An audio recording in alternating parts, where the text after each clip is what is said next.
ช่ป่ะใช่ป่ะเขาคำเลยสบายดีสบายดีบ่ได้ให้บ่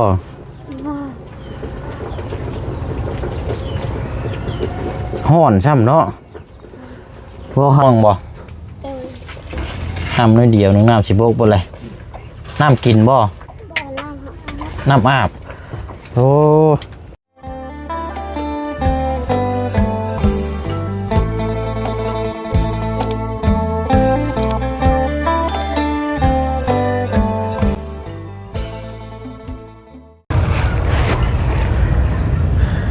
พี่น้องเนาะกลับเข้ามาอีกรอบช่วงจะค่อยค่ำลงแรงอยู่ที่เขตของทางหนองหังเนาะพร้อมทางลูกน้อยน่าจะเป็นมื้อที่2ก็ยังบ่ทันในฮอด24ชั่วโมงซ้ำเนาะพี่น้องเนาะยังบ่ทันในฮอดมื้อซ้ำเนาะกันสิเว้ากันกินควันไฟพี่น้องเนาะควันปอออกจากเฮือนครัวเนาะหรือว่าเฮือนหลังเก่าแล้วที่เฮาได้สดซอยเนาะพี่น้องเนาะถือว่านี่แหละเราก็ได้มาอยู่กำอยู่ไฟอยู่กระตูบนี่แหละพี่น้อยเนาะเอามาเยี่ยมมายามช่วงจะค่อยคำลงแรงเนาะพี่น้องเนาะกะบรรยากาศก็ถือว่าผู้คนเนาะก็ยังบ่ทันได้มีพี่น้องทางเบิ่งแรงช่วงมืดๆพุ่นบ่จักเพิ่นสิมาดินมาเที่ยวมางานกำนำกันเนาะพี่น้องเนาะมองไปทางนั้นก็ปีนท้องปลางางอยู่พี่น้องทั้งเจืองน้องเพิ่นว่าโบไหว้ไอ้เนาะไปห้องหมอเพราะเมื่อยแห้งบ่ซั่นมองรับมองนอนกะโอ้อย่างนั้นแน่จังน้อยบ่ซั่นเมื่อยแห้งก็เลยกลับมาแล้วกันเบิ่งลูกกับเมียนี่แหละพี่น้องสงสัยช่วงสิเมื่อยแห้งเนาะพี่น้องเนาะปกติภัยแล้วพี่น้องคันว่าเข้าห้องหมอโรงพยาบาลนี่เมื่อยเนาะบ่ได้รับบ่ได้นอนพี่น้องเพราะว่าเคยผ่านมาแล้วก็วันนี้เข้าใจกันเบิดเนาะ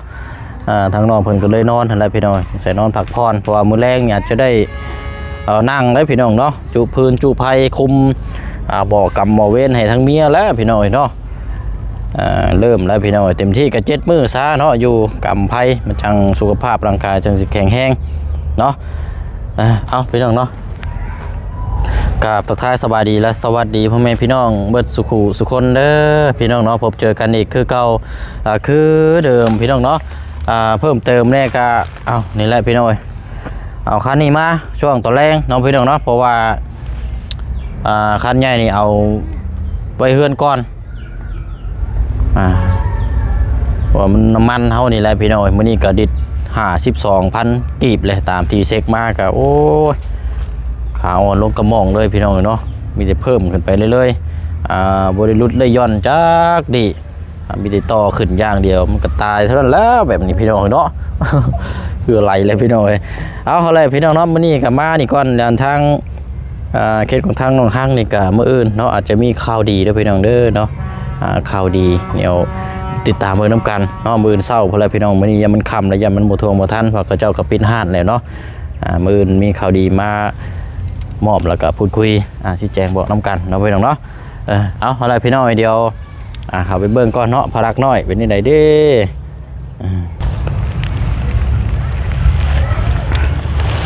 เนาะ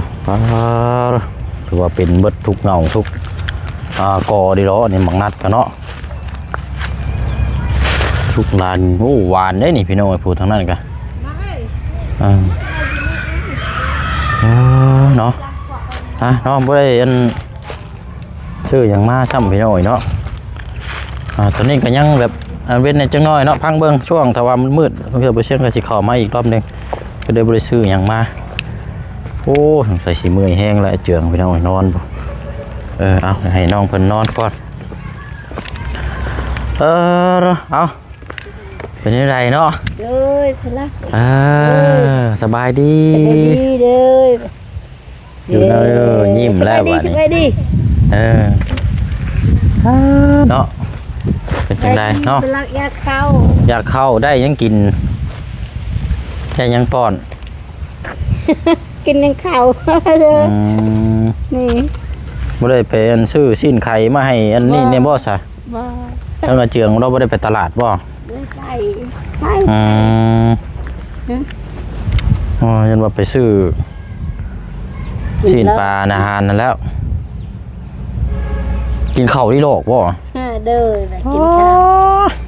ขโมยง่วยขึ้นอันนี้เนาะตู้อยู่แบบนี้เนาะใครอยู่แบบนี้กินข้าวบ่เลือกแบบนี้ เป็นหลักยักษ์ข้าว อยู่ข้าวเนาะใช่ป่ะใช่ป่ะ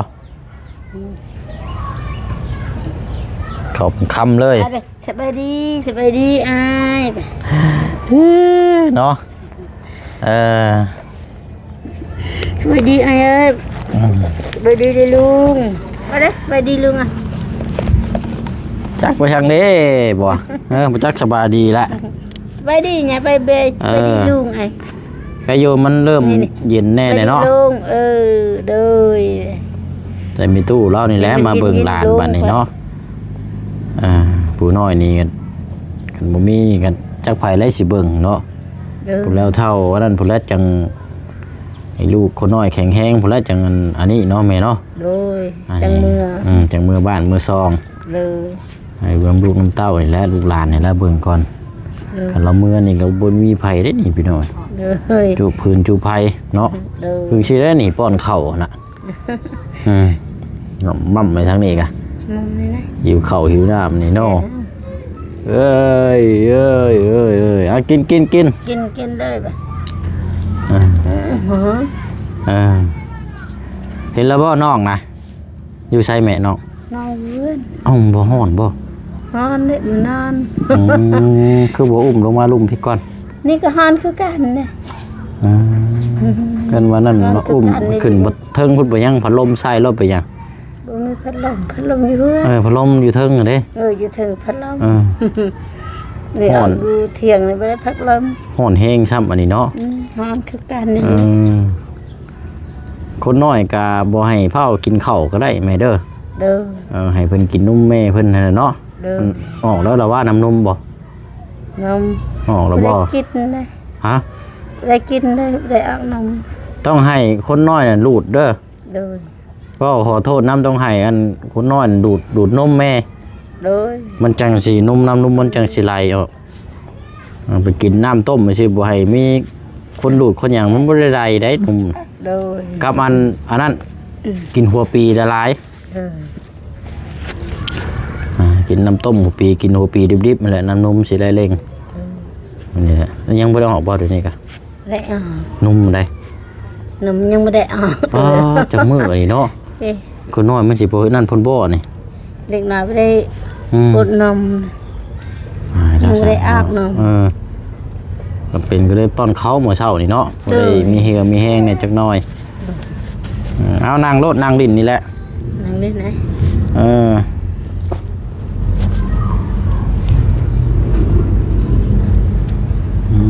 ทางเบิ่งช่วงแรงพอได้ก็สิมีคนมานี่อยู่ดอกเนาะ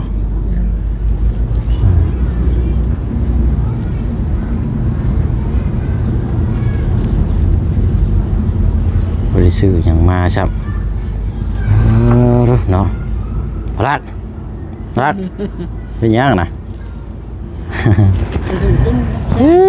เนาะเอาวันเข้าเนาะเพิ่นก่อนมาเบิ่งเครื่องพี่ก่อนพื้นรัวเราก็ดีแต่ว่ายังมีอยู่เนาะน่ะพอแห้งพอพี่น้อยไปบ่นี่เบิ่งฮ้อนแท้นี่เนาะคนน้อยสิบ่พอจุดกิ่งตะลิงแมวเลยพี่น้อยใช่นี่เปิดนี่ได้นี่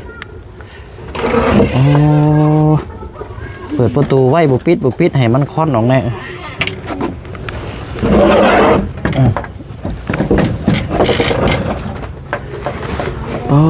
มียังเกลี่ยแท้นี่บ่ค่อนแท้นี่นอนบ่น่ะน้องฮังบ่ได้ให้บ่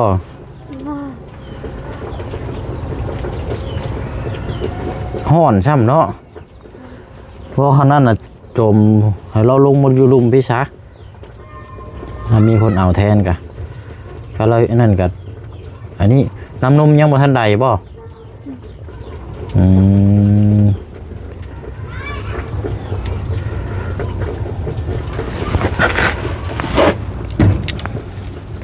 กินหัวปีน้ ตัดหัวปีมากินแล้วก็ให้อันลูกนั่นแหละดูดนุ่มน้ำมันจังน้ำนุ่มมันจังไหลพอเราได้กินพอเราได้มีแห้งนี่การว่ายันว่าให้กินเข่าวแล้วเล็กน้อยนี่ยันว่าลำไส้มันหวาดเลยมันยากเลย เราก็ได้กินข้าวนอน ตัวนี้นอนบ่อันน่ะเครื่องของเรานี่เป็นชุดของเล็กน้อยอย่างหนึ่งมีอยู่บ่น้องหางมีอยู่บ่ มี อันหมวกนั้นมีอยู่บ่ซะ บวกพลักกัน อันน่ะเป็นเสือน้อยคนได้เกิดเลยซะมีจักโต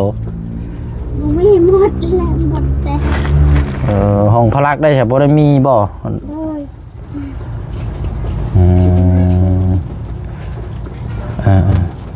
เบิ่งก่อนกันว่าเขามาอีกนั่นเดี๋ยวสิหาเบิ่งเสือเพราะเบื้องต้นนี่ก่อนจักโต2โตมาให้เราใส่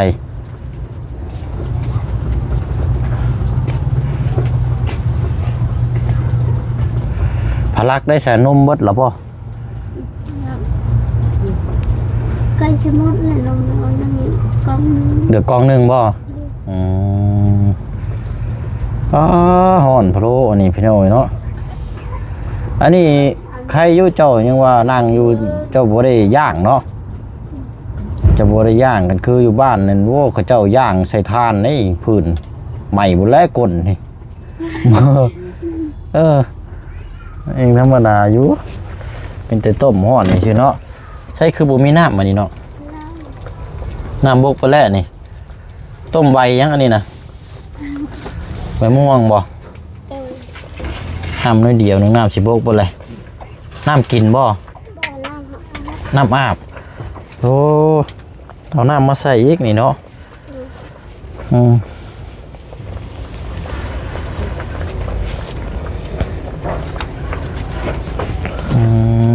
เอาเรานอนพี่น้องเว้ยนอนก็นอนช่วงห้อนใช่ไหมเนาะป้าตัวนั้นดีแล้วต่อออกไปนะไพ่ต่อออกให้ให้มันควันมันออกเนี่ยมันห้อนดีโดได้เราต้องปิดไว้เปิดโล่งบ่ได้เมื่อยบ่เจ้าธรรมดาบ่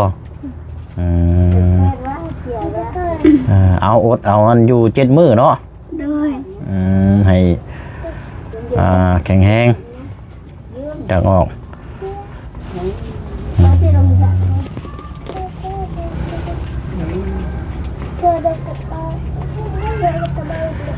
ใครอยู่ได้เสื้อน้อยอันปูอันทางอันไม่ป้าอันที่ว่าอันบ่เชียงเอามาให้ตอนนั้นบ่บ่ได้มาปูเนาะอันมีเสื้อน้อยอันมุ้งครอบได้มีบ่เนาะเดี๋ยวแมงวันได้นี่เนาะหามุ้งครอบได้พี่น้อยมาครอบคนน้อย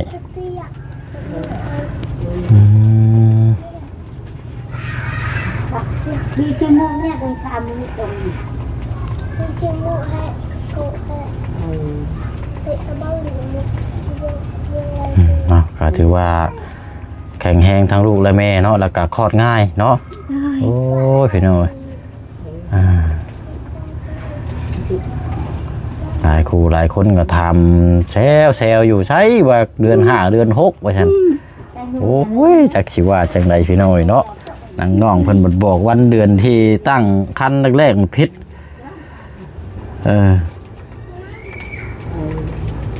เจ็บท้องนั่นช่วงตอนแรงเมื่อวานนี่เนาะ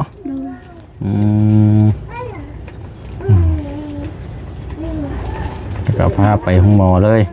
เวทเบาจันเมื่อก็เฮาไปห้องหมอเลยตอนช่วงแรกน่ะว่าจันเขามาหาเนาะแล้วบัดนี้หลังจากว่าจันเมื่อแป๊บนึงเนี่ยมันเจ็บท้องเลยดูเจ็บท้องเลย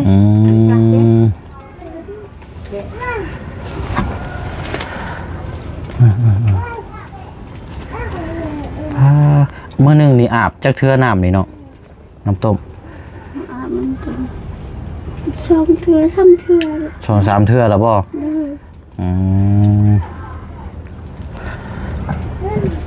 โอ้ยเดือนเมษาช่ำเนาะฮ้อนพะโล้ดูแลเจ้าเดือนเมษาอันนี้แหละพี่น้องว่าน้องเมษาหลายคู่หลายคนก็ว่าน้องเมษา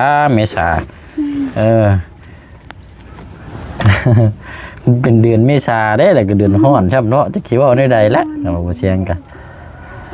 คิดแล้วว่าอันสิตั้งชื่อลูกให้ได้ซะเนาะฮะ จักสิตั้งได้ เอ้าตั้งชื่อนะอันพลักได้เสียไพ่ตั้งชื่อให้ ตั้งให้เจืองตั้ง อันชื่ออันพลักนั้นบ่เจืองบ่ตั้ง โดย เอาสิตั้งชื่อยังสาทางนี่บัดนี้เนาะ โดย เป็นผู้หญิงครับ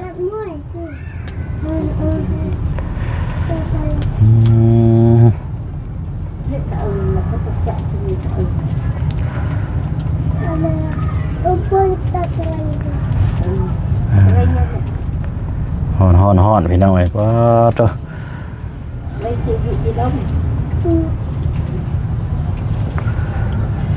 เจืองบ่ไหวเนาะสลบเจืองกะมาแต่ห้องหมอนบ่ได้ไปแต่ห้องหมอนบ่ได้นอนเลยหรอกอ่ะ โดยนอนบ่ได้นอน บ่ได้รับบ่ได้นอนเพราะหมองนอนมันก็ยากเราอ่ะมือแห้งแล้วจนปวดหัวเราอ่ะนะให้นอนจักหน่อยแล้วช่วงแรงคะแนนมาชุบมาหยังอยู่นี้เนาะมาเบิกมาแยงอันนี้บ่ได้ซื้อหยังมาเลยพี่น้องมีแต่ว่าฟังเบิ่งเนาะเพราะว่ามื้อยังสิเข้ามาอยู่เดี๋ยวสิซื้อเครื่องของมามอบให้ดอกเนาะมาจากสิมีหยังพี่น้องเดี๋ยวเบิ่งนํกันมื้อนี้ย่านบ่ทันแล้วมื้อนี้มันยันมันมืดเลยเพื่อซื้อเครื่องของในเจ้าหน้าก็ค่ำเลยมันเข้ามาก็เข้ามาเยี่ยมมายามเครื่องของนี่ก็เจ้าปีนห่านเบิดเลยเราให้อยู่บ่บ่ได้คอยได้ให้เนาะเล็บมือยาวอยู่บ่น้องฮะโอ้ยต้องหาถุงมือมาใส่ได้นี่เนาะผู้ตื่นได้ฮะบ่เป็นเหี่ยวบ่จักเปียกก้นแล้วก็เยอะ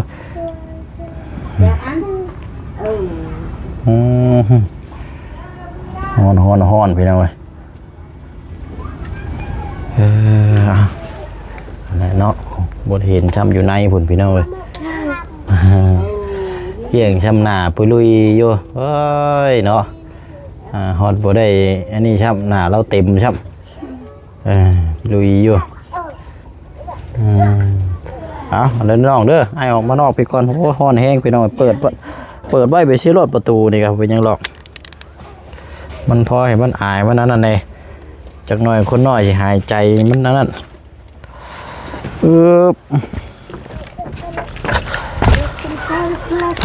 หวังว่ามีแห้งแท้นี่อ่อนดีโลตาแล้วฮะ โผดดีโลนี่เนาะนอนดีไหวบ่ไหวห่อนแห้งดีๆบันนี้จู้ไผ่อยู่ใช้แม่บ้านนี่ จุดไผ่นี่ อยู่นี่บ่ อยู่นี่เมื่อวานนี่จุด ว่านี่เจ้าจูอยู่นี้เนาะ จุดอยู่นี่ บันนี้สิจูอยู่ใช้บ้านนี่ จุดอยู่นี่ มองนี่คือเก่าเนาะจุดคือเก่าตัวนี้ก็จุดบ่นี่บ่จุดนี่ก็ต้มข้าวจูมาพี่แล้วเนาะอยู่นี่ก็ได้นี่แช่นี่จุดคือเก่านี่แหละเล็กริมระบ่เข้าลิ้นก็ไม้เลยดินกับน้องอาบกับน้อยไอ้ทึ่งน้อยก็จักเล่นแหละเนาะโอ้ยดินกับไอ้ทึ่ง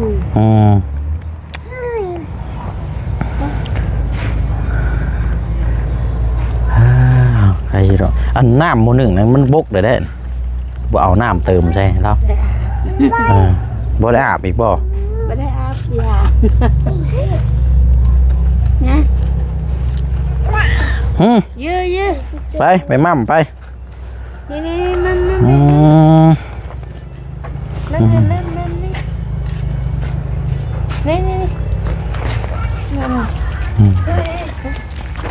ช่วงนอนแรงอีกจังน้อยเพื่อนคนสิมาเยี่ยมมายามเบิ่งนี่เนาะอันนี้มันกระเจ้ายังไปเวียกไปงานอยู่ที่นั่นเลยไปเฮากลับคนใช่ไหมเด้อโอ โอ้ยโดยเอามักพริกกระแห้วช่ำบ่เนาะผู้หดน้ำน้ำในเด้อ ผู้เกียงกับพี่น้องบูไหวแล้วล่ะนอนตากแดดดีนี่ไม่แห้งแล้วว่ะพี่น้องเนาะเอาอะไรเนาะกะเดี๋ยวจังว่ากันพี่น้องเนาะทางน้องหังเรียบร้อยแล้วพี่น้องมีแต่ว่าเดี๋ยวช่วงหนึ่งแรงพังเบอร์อีกถ้าว่านั่นสิทธิ์เขามาเยี่ยมมายามถ้ามีผู้คนมากหน้าหลายตามาเยี่ยมมายามก็จะชื่อกาแฟเป็นซองมาฝากมาทอดเนาะพี่น้องเนาะถ้าว่าได้มาเอาเบิ่งน้ำกันเนาะพี่น้องเนาะฮ้อนพี่น้องเอ้ยปะเนาะอยู่ดีไม่แห้งลำรวยๆบดสุขุสุคนเด้อเนาะลาพีแล้วเนาะไปอีกคือเก่าคือเดิมเนาะพี่น้องเนาะทางน้องอย่างละบันนี่พี่น้องเอ้ยคนน้อยแห่งกันจังว่ากันเนาะทั้งพ่อแม่เพิ่นตัดสินใจเพิ่นตั้งชื่อให้เองเนาะแต่ว่าทางพี่น้อง FC เฮาก็ว่าเห็นดีหลายเนาะสำหรับทางน้องน้อยน้องเมษาบ่ซั่นพี่น้องเนาะหลักๆเลยกันเอาอะไรพี่น้องเนาะก็จังว่าจังคุยน้ำกันไปลาพี่แล้วน้องไปก่อนบ๊ายบายได้พี่น้องเด้อสบายดี